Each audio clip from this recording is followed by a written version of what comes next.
하나님의 왕국의 비유 네 번째 시간입니다. 마태복음 13장 44절에서 46절. 제가 한번 44절에서 46절 대표로 읽어보겠습니다. 또 하늘의 왕국은 마치 밭에 숨겨진 보물과 같으니라. 사람이 그것을 발견하면 숨겨두고 그것의 기쁨으로 인해 가서 자기의 모든 소유를 팔아 그 밭을 사느니라. 또 하늘의 왕국은 마치 좋은 진주를 구하는 상인과 같으니라. 그가 매우 값진 진주 하나를 발견하며 가서 자기의 모든 소유를 팔아 그 진주를 샀느니라. 예수님께서 이제 하나님의 왕국, 하늘의 왕국에 대한 비유를 설명하시면서 이제 굉장히 중요한 말씀을 하십니다. 사실 44절하고 이 45절은 서로 독립된 비유가 아니고 자세히 살펴보면 같이 붙어 있습니다. 동전의 양면처럼. 하나는 하늘의 왕국은 숨겨진 보물과 같다. 45절은 좋은 진주를 구하는 상인과 같다. 이렇게 되어 있습니다. 그래서 오늘 이 말씀 통해서 어떻게 보면은 이게 이제 우리의 삶의 자세기도 하거니와 또 하나님께서 이 말씀을 통해서 어떤 것이 가치가 있는지 이제 보여주는 굉장히 중요한 말씀입니다. 그런데 보시면 아시겠지만은 이게 세상 사람들이 볼 때는 너무나 어리석은 어떻게 보면은 관점이에요. 자, 왜 그런지 한번 보겠습니다.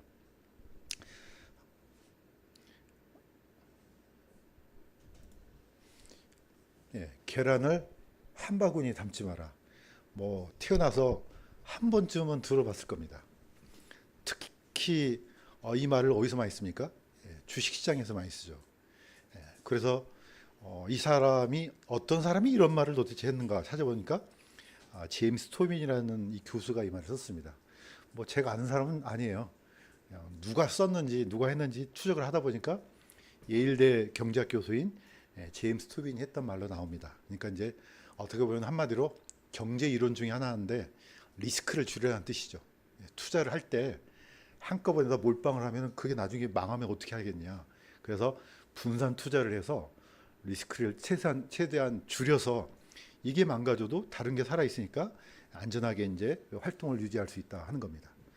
굉장히 지혜로운 생각이죠. 우리가 볼 때는 그거 뭐 당연한 거 아니야? 생각한 것 같지만은 이게 이제 어떻게 보면은 이 사람을 통해서 이 투자의 어떤 기본 원리를 잘 설명하고 있습니다. 이 왼쪽에 있는 그림처럼 하나에다 담다가 나중에 두고 다니다 휙 떨어뜨리면 어떻게 해요? 바구니가 망가져 갖고 그러면은 이 안에 있는 건 다 깨지거든요.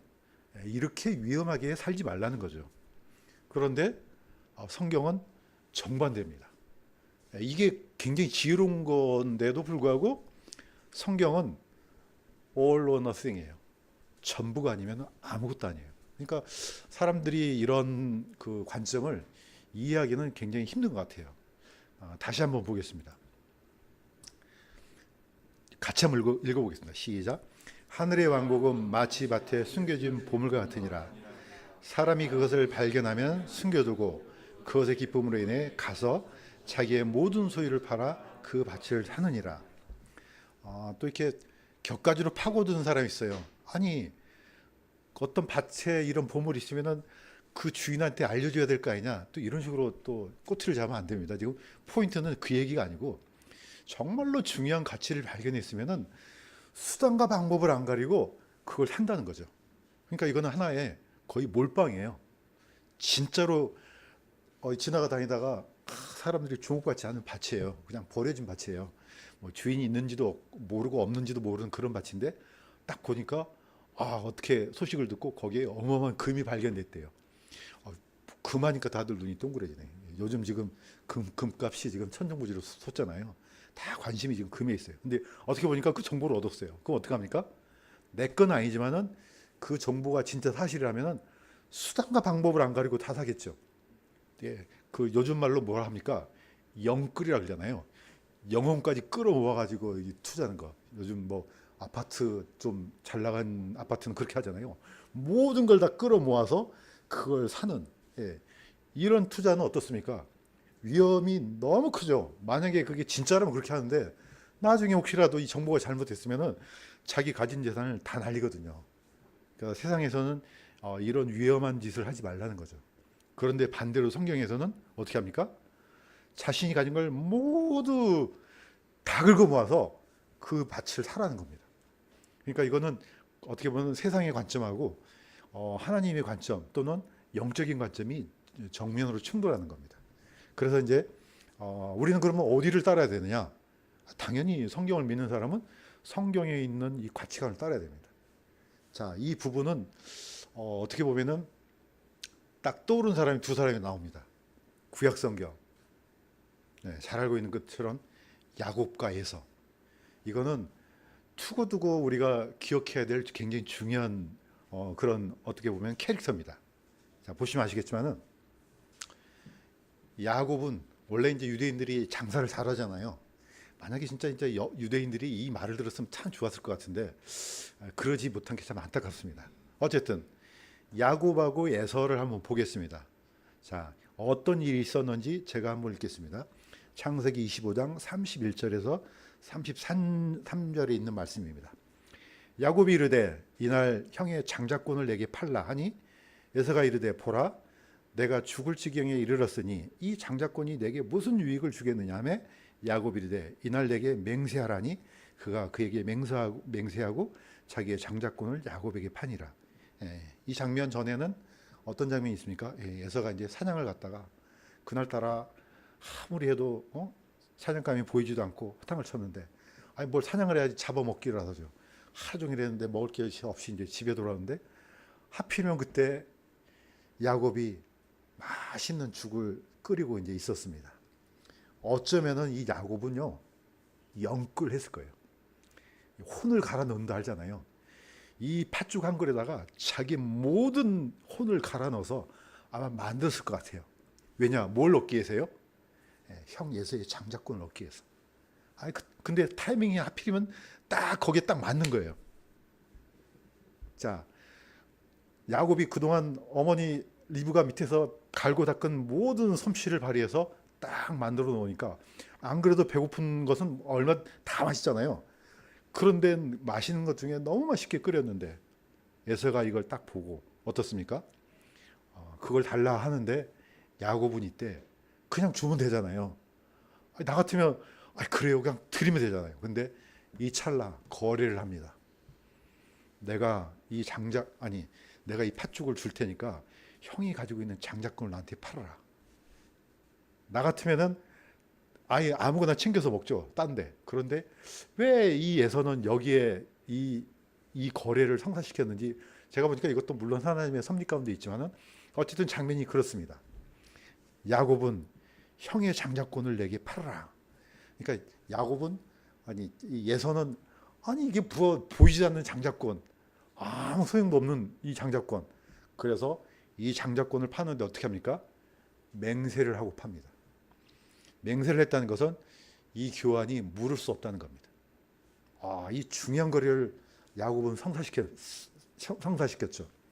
두 사람의 차이점은 있습니다. 반복해서 얘기하지만은 야곱은 어떤 눈이 있습니까? 영적인 가치를 보는 눈이 있습니다. 에서는 자기가 장자권을 갖고 있기 때문에 그게 별로 중요한지도 모르죠. 그 다음에 야곱은 자기한테 없지만은 그게 너무너무 중요한 거 알죠. 이건 뭐 어떻게 할 수가, 이거는 뭐 어떻게 거래로 성사해서 돈을 자기한테 있는 모든 돈을 준다 해도 바꿀 수 없는 건데 이것 하나를 성사시킵니다.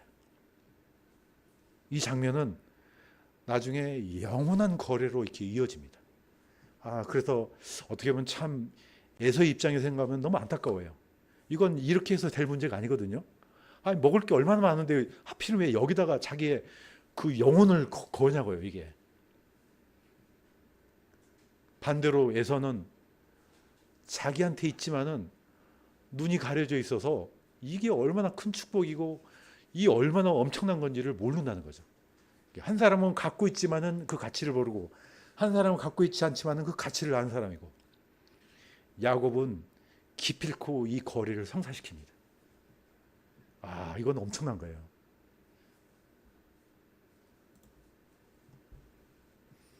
이거 엄청난 사건입니다. 너무나 중요하니까 같이 한번 읽어보겠습니다. 시작.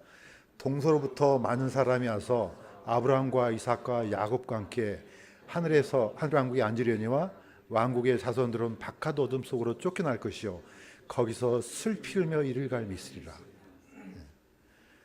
그 단 한 번의 거래가 이렇게 변합니다. 원래는 이렇게 돼야 돼요. 동서로부터 많은 사람이 와서 아브라함과 이삭과 에서와 함께 하늘의 왕국에서 앉으려냐 이렇게 돼야 되거든요. 그런데 그 자리에 누가 지금 들어가 있습니까? 야곱의 이름이 들어가요. 에서와 야곱이 이름이 바뀌는 순간 뭐가 갈립니까? 왕국도 바뀌어버립니다. 야곱은 그 장자권 하나를 얻음으로써 하늘의 왕국을 소유하게 되고, 에서는 그 이름 하나, 장자권 하나 뺏기는 순간 자신의 영원한 왕국을 잃어버립니다. 그래서 영적인 가치를 보는 눈은 엄청난 겁니다. 비록 우리가 단순히 매 순간마다 그런 일이 일어나는 것 같아요. 우리 눈에는 이게 아무것도 아니에요. 누가 알아주지도 않아요. 그런데 이걸 함으로써, 이걸 결정함으로써 일어나는 먼 훗날의 결과는요, 이 상상을 초월한 일이에요.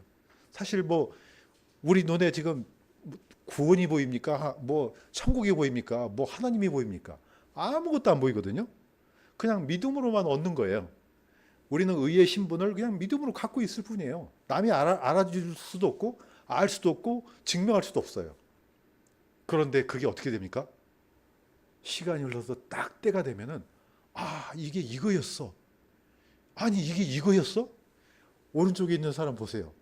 제가 구글을 이 우는 남자의 모습을 찾았는데요. 마음에 드는 게 하나도 없어요. 근데 이 장면만 진짜로 우는 것 같아요. 보니까 다른 사람 다 연기를 하는데 이 사람은 뭔가 지금 잃어버리는 그런 표정 아니겠습니까? 이 모든 것을 잃어버리는, 사람이 살다 보면은 그런 순간이 있거든요. 내가 가지고 있는 가장 중요한 걸 잃어버리는 그런 순간들. 그거는 뭐 어떻게 뭐 경험이 있는 사람도 있고 없는 사람도 있겠죠. 그런데 아마 이런 경험이지 않을까. 에서는 이런 경험을 언제 합니까? 나중에 에서가 아버지가 죽는 순간에 이제 축복할 때, 물론 몰래 와서 받았지만은 어쩌면 그것도 하나님의 섭리 가운데 있는 겁니다. 그 복은 사실 에서가 가져갈 복이 아니에요. 그러니까 야곱이 가져갈 복이에요. 리브가는 그걸 믿음으로 알았거든요. 왜? 태중에서 이미 하나님으로 들었거든요. 형이 아우를 섬긴다고. 그렇구나. 결국 야곱이 이걸 가져가겠구나. 두 왕국이 싸우는데 결국 야곱이 가져가겠구나. 그런데 순간 이삭은 눈이 멀어서 맛있는 고기를 갖다 주니까 에서를 사랑하죠. 마지막에 그 복을 다 에서한테 주려고 그랬는데 나중에 어떻게 합니까? 자기가 한번 내린 복은 자기도 거두지를 못하잖아요. 결국은 나중에 두 왕국이 갈리게 되죠. 엄청난 사건이고, 예수님은 이걸 한 번 더 얘기합니다. 동서로부터 많은 사람이 와서 아브라함과 이삭과 야곱께 함께 앉는다 그랬거든요. 진짜로 이거는 상징적인 게 아니고 진짜로 믿는 거죠. 그럼 이 하늘의 왕국이 뭡니까? 우리는 보통 항상 얘기하지만은, 물론 당연히 죽으면 하늘나라에 가죠. 하나님 계신 곳에 가지만은, 성경에서는 끊임없이 그 왕국을 땅에서 이루려는 약속이 남아 있습니다. 그게 우리가 말하는 천년왕국이에요. 하나님의 왕국이 이 1000년 동안 반드시 이루어지는 그 약속을 쭉 수없이 언약으로 남겼습니다. 이 에스겔 40장에서 48장 보시면요, 너무 치밀해요. 혹시라도 시간 나시면 한번 보세요. 그 나라는요, 그대로 이스라엘 백성들이 가져갈 왕국이에요. 제사장 그 제도 다시 회복되죠. 이스라엘 땅 다시 회복되죠. 거기에 통치자도 회복되죠. 성전도 어마어마하게 크게 다 회복되죠. 교회는 도대체 이게 이해가 안 돼요. 아니 다 끝났는데 왜 저런 게 왜 필요하지? 근데 저는 이해가 됐어요. 왜냐하면 하나님께서 이 왕국을 약속했거든요. 그래서 오늘 우리가 지금 비유로 예수님이 하고 있는 말씀이지만은 여기에 포커스는요, 바로 이 왕국이에요. 물론 당연히 하늘나라도 되지만은 땅에서 이루어지는 이 왕국 과정이 이렇다는 거죠. 그래서 이 왕국을 쫓아가다 보면은 아브라함과 이삭과 야곱과 함께 이 왕국에 앉는 날이 있을 겁니다. 자, 나중에는요, 그 에서의 후손들, 당연히 야곱의 후손들이지만은 에서와 같은 판단을 하고 그 결정을 했던 유대인들은 어떻게 됩니까? 그대로 나옵니다. 왕국의 자손들은 바깥 어둠 속으로 쫓겨날 것이요, 거기서 슬피 울며 이를 갈미시리라. 이게 그냥 단순히 장자권 하나 놓친 게 아니잖아요. 왕국을 놓치는 거잖아요. 우리가 여기 지금 나한테 금덩어리가 있는데 금덩어리 하나 놓쳐봐요. 그거 못 살죠. 근데 금덩어리가 아니잖아요. 왕국인데. 사람들이 권력 하나를 갖기 위해서 얼마나 피눈물 나는 투쟁을 벌입니까? 그런데 이건 몇 년이요? 장장 1000년이에요. 1000년. 이 땅에서 이루어지는 엄청난 왕국이에요. 이거 놓쳤다고 생각해 보세요. 놓쳤을 뿐만 아니고 쫓겨나서 슬피 울며 이를 갈미시리라. 이게 그 한 번의 잘못된 실수로, 실수라기보다는 그 결정으로 이 결과물이 이어진다는 것은 엄청난 겁니다. 그래서 성경에는 끊임없이 작은 것에 충성하라 그러잖아요. 우리는 항상 큰 것은 눈에 잘 보여요. 그러니까 너무 중요하게 생각하죠. 작은 일을 놓치기 쉽죠. 누구든지. 왜냐? 그거는 별 가치가 없어 보이는 거예요. 그렇지만 작은 것에 포커스를 맞추고 이 하나하나를 잘 해나가다 보면은 나중에 자기도 생각하지 못했던 엄청난 것들을 가져올 수가 있습니다. 그래서 결국은 야곱이 이 왕국을 얻게 됩니다. 마찬가지입니다. 자, 보이는 거. 지금 우리 눈에는 하나님 왕국이 안 보여요. 어떻게 증명할 수도 없습니다. 단순히 우리가 가지고 있는 것은 그냥 믿음으로만 갖고 있을 뿐이에요. 이거는 어떻게 보면 이건 엄청난 숨겨진 보물이죠. 누가 하늘의 왕국이 눈에 보입니까? 그러면 여기 있어. 그러니까 예수님 믿고 이 왕국의 백성의 신분을 얻어야 돼. 할 수 있는데 아무것도 증명할 수가 없습니다. 그건 오직 믿음으로밖에 안 됩니다. 자, 사람들한테 증명할 수도 없고 증명해 주지도 못하는 것을 예수님이 약속했을 때 어땠습니까? 사도들은 자기가 하던 모든 일을 버리고 주님을 따랐습니다. 엄청난 사람들이죠. 또 이걸 또 착각해서 집도들도 다 버리고 그냥 저기 어디 목사가 되고 이런 뜻은 아니에요. 삶의 태도가 그렇다는 겁니다. 자, 예수님께서 이렇게 약속하셨습니다. 어떻게 물으니까요? 베드로가 물었어요. 보소서, 우리가 모든 것을 버리고 주를 따랐사오니 그런즉 우리가 무엇을 얻으리까? 진짜로 베드로는 하던 일을 다 버리고 배도 버리고 베드로뿐만 아니고 그 사도들이 다 그랬습니다. 하던 일을 다 버리고 그대로 두고 예수님만 3년 반 동안 쫓아다녔어요. 네, 베드로가 중간쯤 오니까 이게 맞나? 내가 이렇게 쫓아왔는데 가만 생각해 보니까 내가 이 수많은 시간과 이 내 고생을 투자했는데 나는 뭘 얻을까? 예수님한테 물어봤죠. 그러니까 예수님이 이렇게 대답하셨습니다.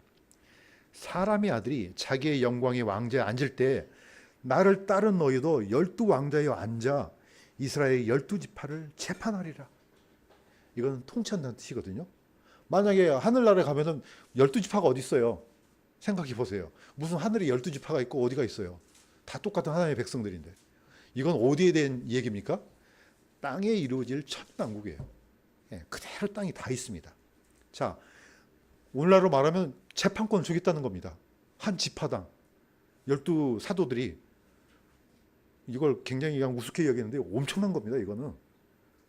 이거는 통치자가 되겠다는 거죠. 각 지파마다. 그러니까 12사도들은요 12통치자예요. 그러니까 사도들은 어떻습니까? 이걸 믿고 그대로 죽을 때까지 따라가다니는 거 아니겠습니까? 믿음이라는 건 이거를 사는 거죠. 믿음은 지금 보이는 건 없지만은 예수님의 약속을 신실하게 믿고 그 결과물이 있는 그대로 이를 줄로 믿고 쫓아가는 겁니다.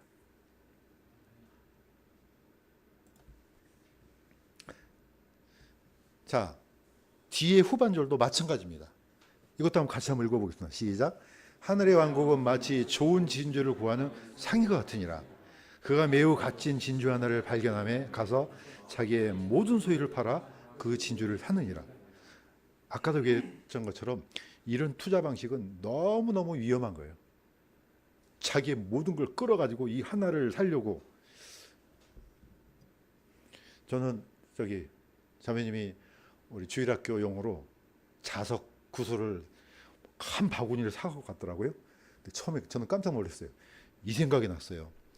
진주 같더라고요. 근데 보니까 자석이야. 이런 자석을 내가 처음 봤거든요. 둥그런 공처럼 생긴 자석은. 근데 제가 볼 때는 전부 진주처럼 보였어요. 만약에 저게 안 붙어 있었으면 다 진주라고 생각했을 거예요. 이거죠.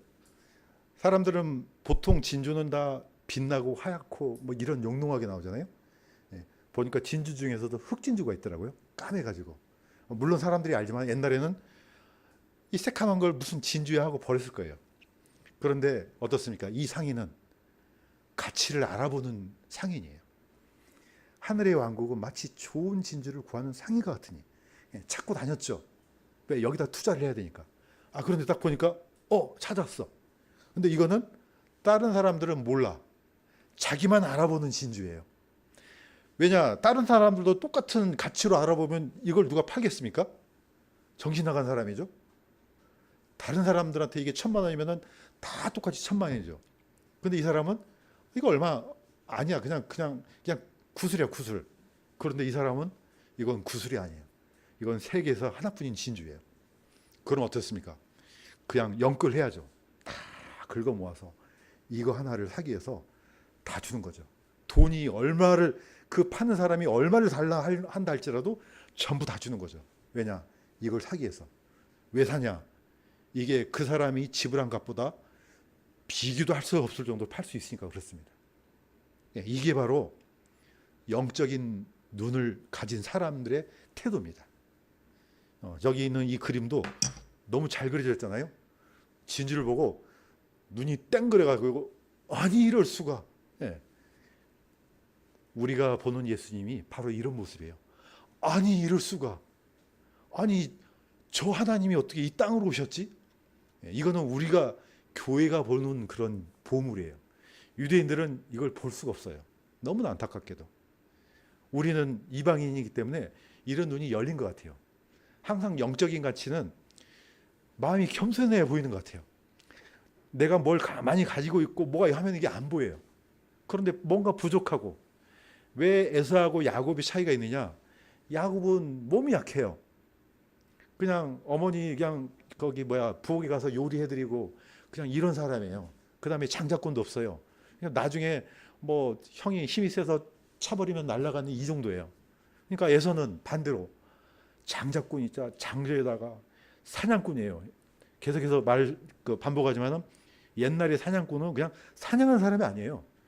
육체적인 능력이 탁월한 사람이에요. 그래서 최초의 사냥꾼 나오잖아요. 니무롯. 엄청난 파워에다가 그 어떤 육신적인 힘으로 당해낼 수 없는 사람이 바로 사냥꾼입니다. 그런 능력을 누가 갖고 있었느냐? 놀랍게도 에서가 갖고 있었습니다. 그러니까 에서는 자기한테 다 있는데 이게 보입니까? 당연히 안 보이죠.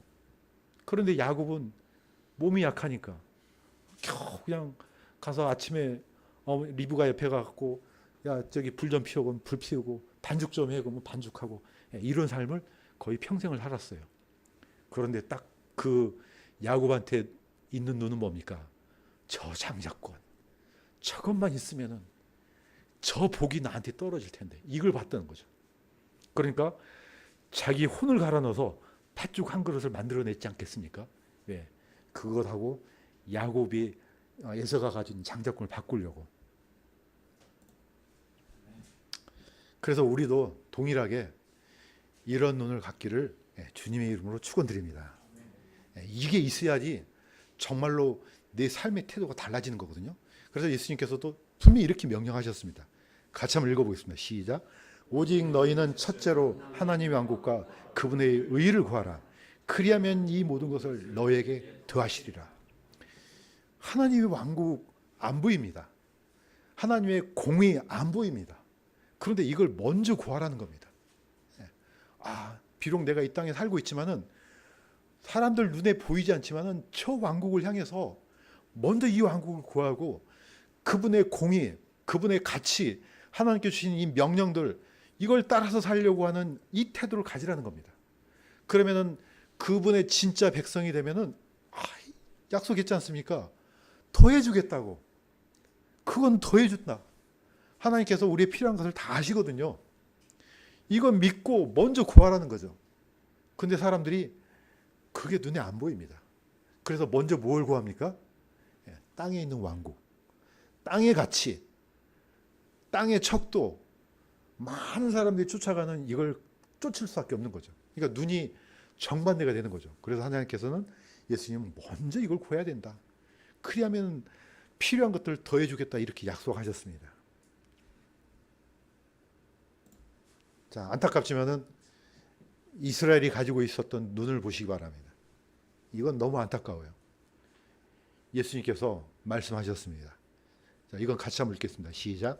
너희가 성경 기록되어서 건축자들이 버린 돌, 바로 그 돌이 모퉁이의 머릿돌이 되었나니, 그러므로 내가 너희에게 이르노니 아버지께서 너희로부터 하나님의 왕국을 빼앗아 왕국의 열매를 맺는 민족에게 주시리라. 예. 유대인들은 어떻게 보면은 이게 참 복이었는데 거꾸로 저주가 돼버렸어요.